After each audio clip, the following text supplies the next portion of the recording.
Mayotte, a small, beautiful island in the Indian Ocean, is known for its amazing lagoons and green hills. This picturesque island, with its vibrant marine life and stunning landscapes, is a true gem of nature. But this French island has a problem that threatens its very existence and the livelihood of its people. It's right in the path of cyclones, which are really strong storms with lots of rain and wind. These cyclones bring with them destruction and chaos, leaving the islanders in a constant state of fear and uncertainty. Just recently, Mayotte got hit twice, first by Cyclone Chido, which caused widespread damage and left many homeless, and then by Storm Dikeledi. This second storm compounded the devastation, making recovery even more difficult.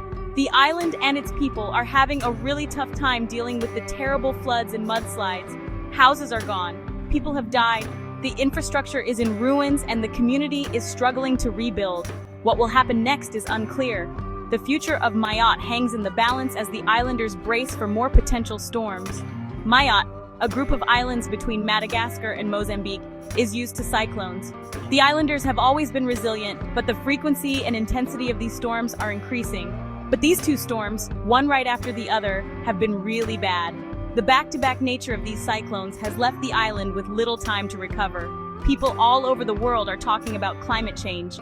Scientists and activists are raising alarms about the increasing severity of weather events. But for the people of Mayotte, the increase in bad storms is very real. They are living through the consequences of a changing climate every day. This beautiful island is now covered with damage from the storms, showing us just how powerful nature can be. The once lush landscapes are now marred by the scars of these natural disasters. There have been more and stronger cyclones in the Indian Ocean lately. The data shows a worrying trend of increasing storm activity. This puts islands like Mayotte in danger. These communities are on the front lines of climate change, facing the brunt of its impacts. These storms not only hurt the environment, they hurt people too. The marine life and coral reefs, which are vital to the island's ecosystem, are also suffering. Families have lost their homes, people have died, and the emotional toll is immense. And communities are broken apart. The sense of loss and devastation is palpable, but so is the spirit of resilience and hope. What's happening in Mayotte is a wake-up call. It is a stark reminder of the urgent need to address climate change. We need to do something about climate change now and help protect places like this from these terrible storms. The time to act is now for the sake of Mayotte and countless other vulnerable communities around the world. In early December, Cyclone Chido slammed into Mayotte.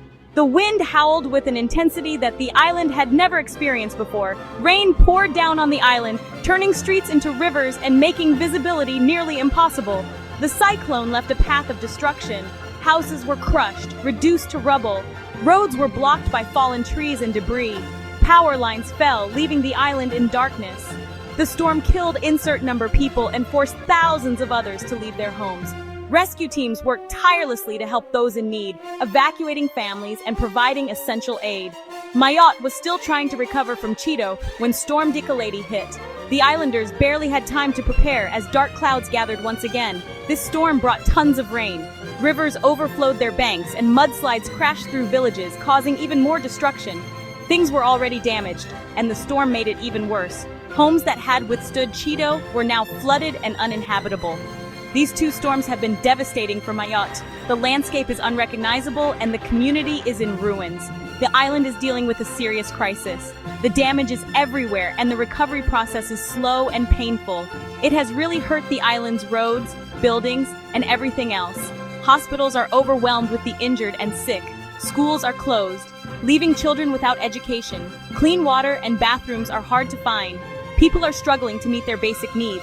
It's a terrible situation, and the island's future remains uncertain. The French government has said that Mayotte is in a state of emergency. The army is there helping with rescues and giving aid. Groups that help people in need are working hard to give out food, water, and places to stay. The most important thing right now is to get to the people stuck because of the floods and mudslides. Rescue workers are working quickly to clear the debris and get to far-off areas. There is a high risk of diseases from the dirty water. Doctors are working hard to keep people from getting sick. Section 4, Voices from the Ruins. We're hearing stories of survival and loss from the island. One woman told her scary story. The water came up so fast, we had to climb on our roof to escape, she said, her voice shaking. We lost everything. The local news is full of sad stories about people losing their homes and everything they own. The people of Mayotte are strong, but this disaster is a huge challenge for them. Section 5. A long road to recovery. It will take Mayotte a long time to recover from the devastating floods and storms that have ravaged the island. The island was already dealing with significant challenges, including widespread poverty and overpopulation. Many people from the nearby Comoros Islands have come to Mayotte, seeking better opportunities, and this has made it hard to provide enough resources for everyone. The recent storms have exacerbated these existing problems, causing widespread destruction and displacement. People all over the world need to come together to help Mayotte in this time of crisis. Immediate assistance is crucial for the injured and those who have lost their homes. Long-term support will also be necessary to rebuild the infrastructure and restore normalcy. The people of Mayotte are facing a crisis unlike anything they've seen before. They need our help and solidarity. We can't forget about them now. Our collective efforts can make a difference.